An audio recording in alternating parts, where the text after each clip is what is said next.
It adds 10 pounds. Yeah, 20. Yeah. I'm going with 48 pounds. So trying to get some primary pulls in, or initial stuff. We had to go through the meth kit and a bunch of other things. It ended up having 2 bad burned up plug wires that we couldn't see because of the boots and whatnot. So we've just made it common practice around here now that anytime you come in and get on the dyno, like, you're getting new freaking plug wires. So we chase our tails more with plug wires and burned up on headers and all that stuff. Just fucking with a hot car. Yeah, I wasted 6 hours the other day chasing our tails. Anyway, so last time it was cam on pump gas only, same head unit that we already talked about earlier.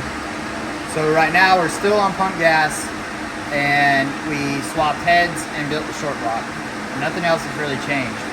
So with the heads and running meth, we're close to 150 wheels so far.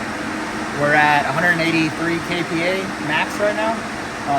There's no lower pulley on this setup. It's just the upper. I think we have an 80 mil on it, and it's a 2300. So again, A8 fifth gear. I don't really have the meth cranked up, to be honest with you. I'm going to check the injection timing, or the injection milliseconds. If we have room, we'll end up adding a flex sensor. It will be another 70-80 wheel. So, but right now, what I'll probably do, since it's on pump gas, is maybe go in that 4 millisecond range, and maybe lean on the meth just a little bit more, just for some more octane rating. And as you can see, it's we're down in the 11.29 range. It just starts to pick back up to 12. So I'm probably gonna clean this up, turn the meth up a little bit. Kind of interesting too is that these two were exactly the same pulls. Same tune, different pulls. Sorry, yeah, different pulls, same tune, right? Yeah. It was just a back head. So, or excuse me, not this one, but this one right here. So yeah, so the fuel was in on the pass before, which is perfectly fine. Just did the straight back up to it, didn't change anything. Just spun it a little bit further to see where it would make max power. This is about 7,000 RPM right here is where I let off. So it's doing pretty good.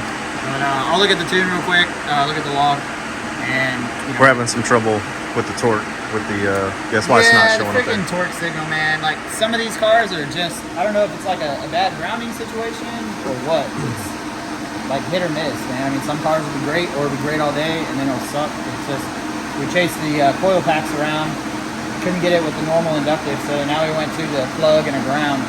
So hopefully with the plug and a ground, it'll hook up the next one. Just in case. I keep forgetting it had a cam before. Yeah. Because it's got this HD cam that we've had in there forever. I built this car a long time ago. You said you guys built the bottom end, so did it have a Maggie before it? Yeah, so it was a Maggie. I mean, really the only thing that's changed is I ported the heads and we put a forged bottom end in it. Yeah. Because me and stock. Right. Didn't want to tune it. Yeah, no. Yeah. And I did, I mean, it was a good combo. Like I said, he's been. It's had to have been. It was before Tristan had the red car. I know that, and that was 2 years ago. She's 18 now. Yeah. 18 and a half or whatever. So maybe 3 years ago, I tuned the car. But yeah, so it had the stage 2 cam in there already. Stock head, stock bottom end, and the blower with like a 90 mil pulley maybe. I don't remember what it was. But so like I'm at it right now. Pump gas. I think 183 kPa is like 12 pounds of boost. So it's like on 93? 93 and meth. And like I said, we're not leaning on the meth right now at all. I was just trying to figure out where we were at, and then we could start moving things around. So I think if we get to 800 pump gas and meth, like right now, I mean, that makes these a killer fun car. Anything over that 700 range, you're just asking to find a ditch. And it's just, you better be on your game when you lay into it on a straight tire. It's kind of our cutoff with customers. Like, you want a sub 7 where it's a blast, you can do whatever you want, mid 7s. You get in like that 8 and 8 up range, it's just, you better be on a drag radio all the time, better be pointed straight, all that stuff. So, we get some cars, that, like, hey, did you test drive and get on it? No. You know, like Not doing it. Not doing it, bro. Like, you can go do it.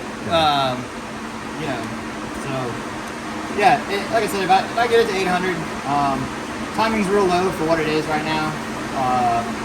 You know, we're only around that 18-degree mark. You know, super fat. So I'm gonna turn the meth up a little bit. I'm gonna clean out the rest of that in tune. Probably set it on the fatter side. You know, a lot of guys run these at 12.5 or whatever. So like 12.0 is actually fat, is what, you know, by industry standard. But we don't exactly go by any of that stuff. We do what we want.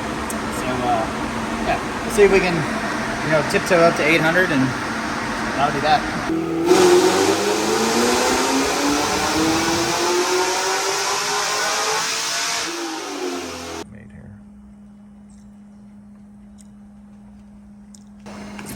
So we just wrapped up again the stage 2 blower cam, Maggie 2300 GPI drop-ins. You know, we send all those out to be machined and all that stuff. Got the block back, and I ported the heads. This car originally came with, you know, the cam we did a long time ago, the stock heads, pump gas, and the blower rated 638. For some reason, we could give you the original torque numbers, but it worked last time. Now this time it's not. So anyway, so like I said, ported the heads, forged bottom end, put meth on it.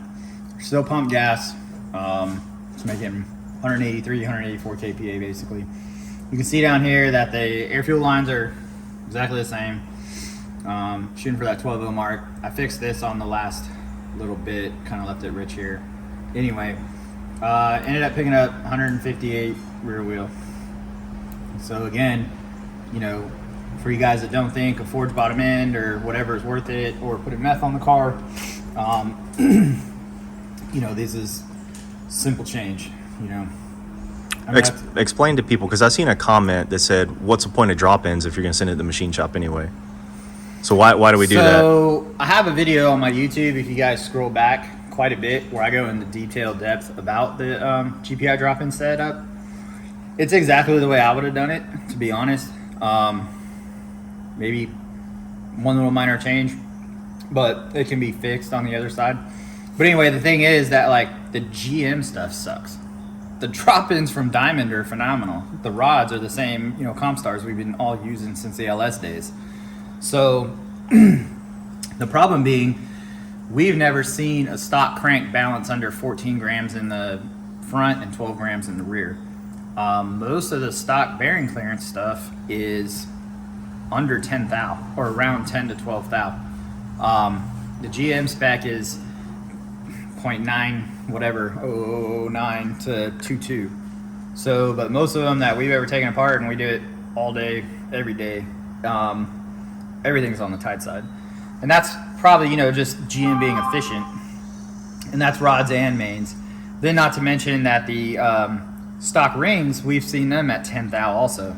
So if you put really any heat to these things, you're just gonna rip it apart. Now, what I don't know and what we haven't done is, let's say we open up the ring gaps to, you know, something more like 18 thou or whatever it may be. Or maybe run a better ring on the stock piston to see what happens. So I don't know if it's the, you know, the rods and pistons that are weak per se, or it's just the bearing clearances are too tight, and that's why we're not big on these like 8,000 RPM stock bottom end motors. They just literally don't live. You know, it only takes one bad hit or whatever, and some of these will just grab a bearing anyway. They're just set up crap from the factory. The other main problem is, well, I'll make another video about it later. But anyway, the main caps and the block kind of are like on a ridged tooth system.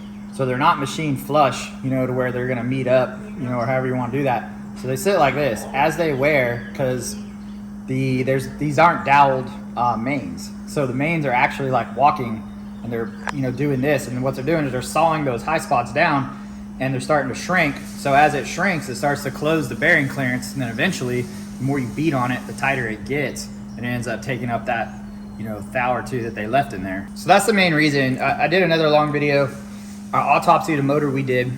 It was a Pro Charge car, made about 800 wheel. It was on meth and E.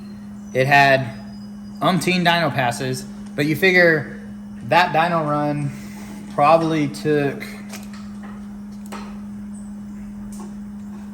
4 seconds. You know, from 2,500 RPM to 7,000 RPM, so 5 seconds.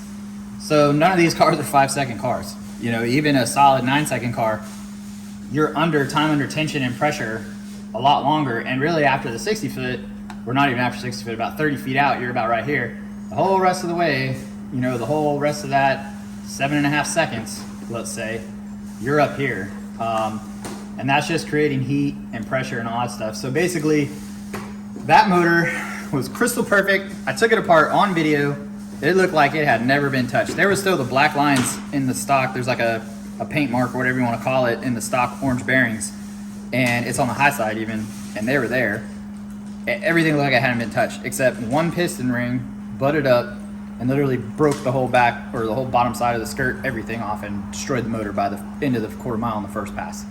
It was 12.0 on meth, 30 gallons of meth on E85. So at that point, it just wasn't worth it to us anymore. You know, we just weren't gonna mess with them. So it's just not worth it to us or to send you out thinking, hey, I'm gonna go roll race 10 times my buddies tonight and, you know, into the motor. Happens all the time. Buddy Justin White just took one apart too, basically brand new. It was a motor that I think came in his vet, and same thing happened. Everything looked perfect except for one ring butted up and broke the piston straight off. So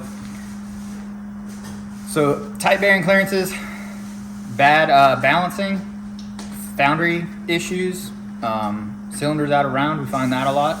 So basically the reason we don't just drop them in ever is because you can't put a perfect product in a crap product and expect it to work.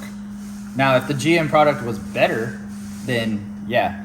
Do dudes drop them in and get away with it? Sure. You know, lots of weird things happen. I dodged bullets for 25 years. Yeah. So, you know, but I saw a lot of guys get killed too. And, you know, I got a lot of friends fucking peg legging it around missing parts. So, law of averages, man. I mean, just, it's not worth fucking, to us, it's not worth sacrificing your motor and stuff. Because when it comes apart, it comes apart. You know, there's no coming back from that. So I'd rather just not do it.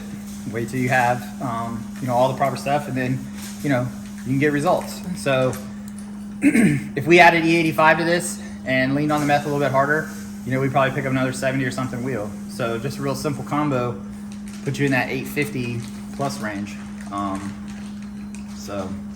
But yeah, for pump gas and all that, I ain't mad at it. It's a big, great little driver. Like I said, the Stage 2 cam, just the basic one we made originally. We have better cams for PD blowers now. Your daddy cam would outperform this for sure. But yeah, I mean, it's like the perfect car, man. I mean, stock freaking converter, A8. I'm assuming that the torque would be somewhere in the 750 range, maybe a little bit higher, 770. It probably wouldn't be square, but it would be close. So, you know, great little driver with plenty of room to grow.